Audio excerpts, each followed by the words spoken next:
কোনো ডিক্টেটর বা কোনো দেশের মানুষ যাকে পছন্দ করে না, এই ইন্ডিয়ার বিরুদ্ধে আমরা স্লোগান দিয়ে থাকি, সেখানে ইট ইজ অ্যালাউড। বাংলাদেশে এটা করতে যে আমরা অনেকগুলো জীবন হারিয়েছি। আমি ভারতকে মনে করি যে আমাদের এই সুযোগটা করে দিয়েছে তারা, ফলে উই আর ভেরি ইউনাইটেড। আমরা ভারতের বিরুদ্ধে কোনো পার্টি কোনো দল যদি কিছু বলে থাকে, দ্যাট বিলংস টু দেম, কিন্তু জাতি হিসেবে আমরা ভেরি ভেরি কনসিয়াস। আপনি একজন ডিক্টেটরের সাথে বন্ধুত্ব করবেন, একটা পলিটিক্যাল পার্টির সাথে বন্ধুত্ব করবেন, নাকি আপনি জনগণ তো জনগণ, যেটা নর্মাল পলিসি সারা দুনিয়াতে, it is very very adapted foreign policy. ভারতের পররাষ্ট্র দপ্তরকে আমরা বলবো যে আরো প্রাগমেটিক বক্তব্য তাদেরকে দিতে হবে। ভারতের যে বর্তমান বিজেপি সরকার, তারা কি কোনো কারণে বাংলাদেশের যে বর্তমান বাস্তবতা, এটা আসলে তাদের মেনে নিতে আসলে নিতে পারছেন না অথবা কষ্ট হচ্ছে, এমন কিছু কি আপনার মনে হয় কিনা? এমন প্রশ্ন অনেকেই তুলছেন এবং অনেকেই প্রশ্ন করছেন। এবং ভারতের সংসদে আমরা দেখতে পাচ্ছি বাংলাদেশ নিয়ে নানা রকম প্রশ্ন উত্তর, আলোচনা, সমালোচনা, নানান কিছু হচ্ছে। ভারতের রাজনৈতিক দলগুলো, বিশেষ করে যদি বলি যে ক্ষমতাসীন বিজেপি, তারা কি বাংলাদেশের মানুষের, যদি বলি বাংলাদেশের মানুষের রাষ্ট্রের সাথে রাষ্ট্রের সম্পর্ক হতে হলে অবশ্যই জনগণের সাথে জনগণের সম্পর্কের জায়গাটা সবচেয়ে বড় জায়গা, সেই জায়গাতে তারা কি বাংলাদেশের মানুষের মনোভাবটা বুঝতে পারছে বর্তমান বাংলাদেশের মানুষের? I don't think so. আপনি কারেক্টলি এটা বলেছেন। আপনি যদি ভারতের অভ্যন্তরীণ রাজনীতির কথাই বলেন, আপনি দেখেন মোদিকে বলা হয় দ্য বুচার অফ গুজরাট, যার হাতে রক্ত রয়েছে। প্রেসিডেন্ট ওবামা যার ভিসা ক্যান্সেল করেছেন, পরবর্তীকালে উনি নির্বাচিত হওয়ার পরে তার ভিসাটা ইস্যু করা হয়েছে, উপায় ছিল না। নরেন্দ্র মোদীর ব্যাপারে আমি বলছি। এবং ভারতের ভিতরে যদি আপনি অর্থনৈতিক বা চাকরি বা সুযোগ সুবিধা যাই দেখেন, এমনকি খাওয়া দাওয়া, ভাই অত্যন্ত দুঃখজনক। আপনি কোন দেশের মানুষ কি পড়বে, কি খাবে, এটা কি আপনি কখনো গভর্নমেন্ট কোনোদিন, এটা কি তার বিচার? ভারতে কিন্তু তা করা হয়েছে। আমরা বাংলাদেশের মানুষ অত্যন্ত ভদ্র, নম্র, ধর্মভীরু এবং সহনশীল। তা না হলে দেখেন যে সেখানে বলা হলো গরু খাই যাবে না। এই দেশে মুসলমান তারা শত শত বছর ধরে এই কালচার রয়েছে। তারপরে তাদের ধরেন ফ্যামিলি কোডগুলো বাতিল করা হয়েছে। ইসলামিক মাদ্রাসাতে বলা হয়েছে যে এখানে অবশ্যই একজন হিন্দু শিক্ষক থাকতে হবে এবং সেখানে পাঠা বলিদান বা এই ধরনের মাদ্রাসায় শিক্ষা দিতে হবে। এত অনাচার করেছে ভারত। এই প্রভোকেশনের বিরুদ্ধে বাংলাদেশের মানুষ আমরা করতে পারিনি। এখন পতিত সরকারের কথা আপনি বলবেন, ভালো মন্দ তো আছে সেটা আলাদা, কিন্তু বাংলাদেশের মানুষ কিন্তু তখন কোনো প্রতিবাদ করতে পারেনি। এমনকি আপনি যুক্তরাষ্ট্র, যেখানে আমি থাকি, নিউ ইয়র্কে, প্রত্যেকটা দেশের যখন বিশেষ করে সাধারণ পরিষদে কোনো ডিক্টেটর বা কোনো দেশের মানুষ যাকে পছন্দ করে না, এই ইন্ডিয়ার বিরুদ্ধে আমরা স্লোগান দিয়ে থাকি, সেখানে ইট ইজ অ্যালাউড। বাংলাদেশে এটা করতে যে আমরা অনেকগুলো জীবন হারিয়েছি। আপনি যদি ভারতের বর্তমান যারা হিন্দু মৌলবাদী ক্ষমতায় যারা আছে, আমি তো এখন মনে করি যে তারা কিছুটা টোন ডাউন করেছে, কারণ কংগ্রেস এবং বিজেপির যে সংখ্যা দেখেন, গত নির্বাচনে আপনি দেখেছেন মাত্র 35টা সিট যদি টেনে নেওয়া যায়, সঙ্গে সঙ্গে কংগ্রেস রাষ্ট্র পরিচালনায় যাবে, মোদি ফেল করবে। এসব চিন্তা করে আমার মনে হচ্ছে কিছুটা টোন ডাউন হয়েছে। প্লাস অবশ্যই বর্তমান পরিস্থিতি তাদেরকে খুব আশান্বিত করেনি, which is very good for us. কারণ জনগণ এদেশের মালিক। জনগণ যদি মনে করে, দেখেন এই পরিস্থিতি তৈরি করার কোনো কারণ ছিল না।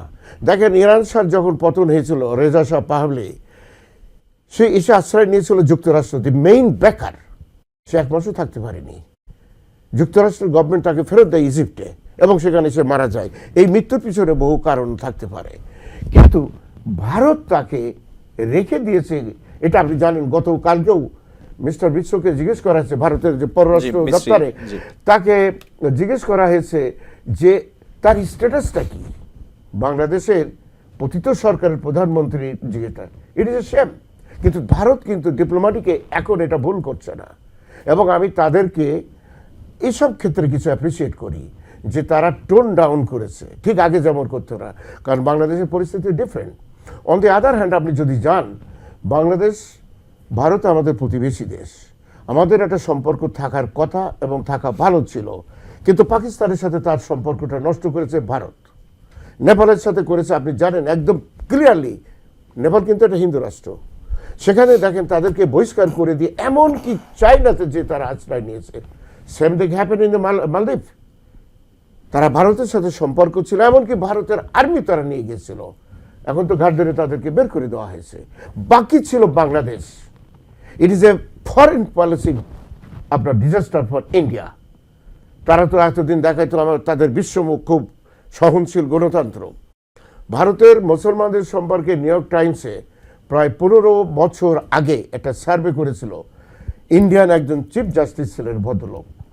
আপনি ভারতের মুসলমানদের যে দুঃখ দুর্দশা, বাবরি মসজিদ বাদই দেন, চাকরি বাকরি, খাওয়া দাওয়া, চলা ফেরা, আমরা বাংলাদেশের মানুষ অত্যন্ত সহনশীল।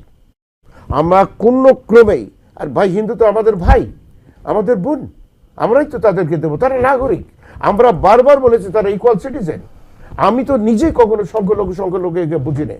আরে বাংলাদেশের সিটিজেন ইজ সিটিজেন। এখানে আপনি সংখ্যালঘু দিয়ে ওরা একটা ট্যাগ লাগাবেন কেন? ওর মা শাড়ি পরে, আমার মা শাড়ি পরে। ও বাংলায় কথা বলে, আমি কথা বলি। ও মসজিদে যায় মুসলমান হিসেবে, ও যায় মন্দিরে। What is the difference? আমরা এই জিনিসগুলো কখনো টলারেট করিনি। যদি কেউ করে, যদি কেউ বলে যে তুমি হিন্দু, আমি পছন্দ করি না, সে ইসলাম থেকে সঙ্গে সঙ্গে সে খারিজ হয়ে যাবে। এটা আমাদের ইসলাম বলে দিয়েছে। শুধু তাই না, এই লোকটা সন্ত্রাসী অথবা জবরদখলকারী, আমরা তাদের প্রত্যেকে ঘৃণা করি। We don't care what party belongs to this people. So আমরা কিন্তু এদিক দিয়ে অত্যন্ত সচেতন জাতি হিসেবে আমি বলবো। এটা আমি নিউ ইয়র্ক টাইমসেও দেখেছি, বহুবার লেখা হয়েছে যে বাংলাদেশ মডারেট মুসলিম কান্ট্রি। যখন ভারত গতবারও প্রমাণ করতে চেয়েছে সারা দুনিয়াতে যে এমনকি যখন স্বৈরাচারী তারই বন্ধু, তাদেরই হচ্ছে নিয়োজিত প্রধানমন্ত্রী, আপনি তো জানেন যে তারাই তো বসিয়েছিল হাসিনাকে, তখন হাসিনার গভর্নমেন্টকে বলা হয়েছে যে বাংলাদেশ একটা মৌলবাদী রাষ্ট্র। আমি ওই সময় একটা টক শোতে বলেছিলাম, ওই সময় পররাষ্ট্র মন্ত্রণালয় থেকে প্রতিবাদ করা হয়েছিল যে বাংলাদেশ কোনো ক্রমেই মৌলবাদী দেশ না। আমি এটা খুব অ্যাপ্রিসিয়েট করেছিলাম যে গিভেন দি সিচুয়েশন, যে তারা এই সাহসটা দেখিয়েছিল যে বাংলাদেশ কোনো মৌলবাদী দেশ না। অথচ ভারতীয় পররাষ্ট্র দপ্তর থেকে বলা হচ্ছে যে বাংলাদেশ একটা মৌলবাদী রাষ্ট্রে পরিণত হয়েছে। আমি মনে করি যে এখনও সেই খেলা তারা করে যাচ্ছে। বাট সব কিছু আমরা নেগেটিভ দেখলে হবে না। It is a good opportunity. Doctor Yunus সাহেব এটাই করেছেন। সমস্ত জাতিকে, এটা আগেই করা উচিত ছিল, সমস্ত জাতি ধর্ম মানুষকে, ইনক্লুডিং পলিটিক্যাল আপনার অল পার্টিসকে তিনি যে সময় দিয়েছেন, আলাপ করেছেন, ইটস এ গুড স্টার্ট। আমি ভারতকে মনে করি যে আমাদের এই সুযোগটা করে দিয়েছে তারা। ফলে উই আর ভেরি ইউনাইটেড। আমরা ভারতের বিরুদ্ধে কোনো পার্টি, কোনো দল যদি কিছু বলে থাকে, দ্যাট বিলংস টু দেম। কিন্তু জাতি হিসেবে আমরা ভেরি ভেরি কনসাস, আমরা সহনশীল। আমাদের লিডার অত্যন্ত সহনশীল, প্র্যাগমেটিক। ডক্টর ইউনূস যেভাবে তিনি পরিচালনা করছেন এই প্রভোকেশনের বিরুদ্ধে, I appreciate it. Thank you. জি, ঠিক এই জায়গাতেই আপনি যেরকমটা বলছিলেন যে অন্যান্য দেশের সাথে ভারতের যে সম্পর্কের পরিস্থিতি আপনি যেভাবে বলছিলেন, একইভাবে আমি যদি একটু বলি যে এই যে ভূ রাজনৈতিক যে বিষয়টি, এইখানেও আমরা দেখি যে বিভিন্ন সময় এবং বিশেষ করে এখনকার সময় অনেকটাই আসলে চোখে পড়ছে অথবা অনেক জায়গায় বোঝা যাচ্ছে বিষয়টি। তা হচ্ছে যে ভারতের উদ্বেগ যে যদি তারা হয়তো মনে করে যে বাংলাদেশের যদি চায়না, পাকিস্তান, নেপাল, ভুটান অথবা অন্যান্য যে রাষ্ট্রগুলোর সাথে তাদের সাথে যদি সম্পর্কের উন্নয়ন হয় বাণিজ্যিক অথবা অন্যান্যভাবে, সেই ক্ষেত্রে হয়তো বা ভারত ভূ রাজনৈতিক স্বার্থ তাদের আসলে ক্ষতিগ্রস্ত হবে। এই ধরনের একটা ধারণা কি আসলে তারা পোষণ করে বলে আপনি মনে করেন? তারা নেপালের সাথে এই ধরনের চিন্তা করেছিল, এতে বিপরীত হয়েছে। তারা মনে করেছে নেপালের সাথে যদি চীনের বন্ধুত্ব হয় তাহলে এটা ভারতের জন্য ক্ষতিকর। তার পরিণতি কি হয়েছে? They go back completely to China. ভারত তার সমস্ত লেভারেজগুলো হারিয়েছে। এবং আমি বলেছি আগেই যে তারা একটা হিন্দু রাষ্ট্র, ডিক্লেয়ার্ড ইন্ডিয়ান, তারা হচ্ছে হিন্দু কান্ট্রি। সেখানে তাদের সাথে তার সম্পর্ক নাই, মুসলমানদের সাথে সম্পর্ক নাই। আর দেশ হিসেবে তো বললাম কারোর সাথে সম্পর্ক। আপনি কি মনে করেন এই দেশটা সারা দুনিয়াতে বলে বেড়ায় আমাকে পার্মানেন্ট মেম্বার করতে হবে ইউনাইটেড নেশনসে? আমরা বড় গণতান্ত্রিক দেশ, মাদার অফ ডেমোক্রেসি বলে। এখন কি প্রমাণ হলো? এত বড় ডিক্টেটর, হাজার হাজার কোটি টাকা, দুনিয়ার কেউ যে এই কোটি টাকা যে লোপাট করলো, একটা গরিব দেশকে ধ্বংস করে গেল। Why you are giving him her shelter? তাকে তো বের করে দেওয়া উচিত। সেটা হতো উদারতা, সেটা হচ্ছে বন্ধুত্বপূর্ণ সম্পর্ক হতো আমাদের বাংলাদেশের সাথে। আপনি একজন ডিক্টেটরের সাথে বন্ধুত্ব করবেন, একটা পলিটিক্যাল পার্টির সাথে বন্ধুত্ব করবেন, নাকি আপনি জনগণ তো জনগণ, যেটা নর্মাল পলিসি সারা দুনিয়াতে, it is very very adapted foreign policy. Doctor Yunus সাহেবের সাথে আমরা একটা মিটিং করেছিলাম কয়েকদিন আগে।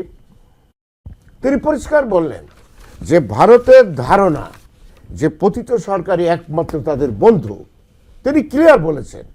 আমরা যমুনাতে যে মিটিং হয়েছিল, বিভিন্ন ডেলিগেটের সাথে আমি ছিলাম, তিনি পরিষ্কার বলছে তার ধারণা হলো যে এই যারা পতিত হয়েছে তারা একমাত্র তাদের বন্ধু, অন্য পার্টি কেউ না। তার মানেটা কি দাঁড়ালো? It's insult to us. আমি যারা এর প্রতিবাদ করছে আমি সবাইকে সাপোর্ট করি। দিস ইজ আওয়ার মোমেন্ট, আমাদের দেশের ইন্টিগ্রিটি। আর যে কথা আপনি বললেন, দেখেন তো আপনি কোন ক্ষেত্রে যাবেন। আমরা সমস্ত লেবারে যাই, এখনো লক্ষ লক্ষ লোক এদেশে কাজ করছে, অথচ আজকে পত্রিকায় আপনি দেখেছেন, প্রথম আলো পত্রিকায় পরিষ্কার বলছে যে ইকোনমিক্স যারা তারা বলছে 26% আনএমপ্লয়মেন্ট, অথচ হিসেব অনুসারে দেখা যায় ওভার 30% আনএমপ্লয়মেন্ট এদেশে, অথচ বাইরের লোক কাজ করছে। আমাদের ইঞ্জিনিয়াররা কাজ পাচ্ছে না, আমাদের সন্তানগুলো হাইলি কোয়ালিফাইড, এরা বিদেশে যে অত্যন্ত ভালো কাজ করে বা কম দামের কাজ তারা যাই করুক না কেন, আমি আমাদের মানুষ নিয়ে খুবই গর্বিত। এমনকি দেশের শিক্ষা যাদের নাই, আপনি দেখেন আজকে যে মুহূর্তে আমি কথা বলছি, আজকে বিদেশে দেখেন ট্যাক্সি চালাচ্ছে যে ভাইটা, অনেক রাত্রি দিনের বেলা কষ্ট করছে। এই লোকগুলোকে আমরা কখনো স্বীকৃতি দিই। আমি বিদেশে থাকি, আমি দেখেছি, আমি রিমিটেন্স যোদ্ধা বলে এক গ্রুপের আমি তাদের অ্যাডভাইজার। আপনি দেখেন এখন আপনি যদি মিডল ইস্টে যান, এই মুহূর্তে দেখবেন যে ছেলেটা সুন্দর একটা বিল্ডিং তৈরি করছে, সে আমার বাংলাদেশের সন্তান, একটা গ্রাম থেকে আসছে। এদেরকে ভালোবেসে এদের এই সুযোগটা আমাদের দেশে দিতে হবে, এটা সরকারের দায়িত্ব। এনি গভর্নমেন্ট, আপনার দেশকে ভালোবাসতে হবে। আপনি যখন দেশকে ভালোবাসবেন তখন কিন্তু এই জিনিসগুলো আপনার কমপ্লিটলি আমরা আরও ভালো করতে পারবো, দেশকে সুন্দরভাবে এটা আমরা তৈরি করতে পারবো। This is opportunity. এটা পলিটিক্যাল লিডার যারা আছে এদেশে, যারা বিরোধী দলে আছে বা যারা ক্ষমতায় আছে, তাদের ভিতরে এই সেন্স অফ ইন্টিগ্রিটি থাকতে হবে। যদি তারা এই জিনিসটা করতে পারে, আমরা we can make the best. মনে রাখবেন যে এই দেশের $450 বিলিয়ন আমাদের যে total GDP, size of GDP, very good.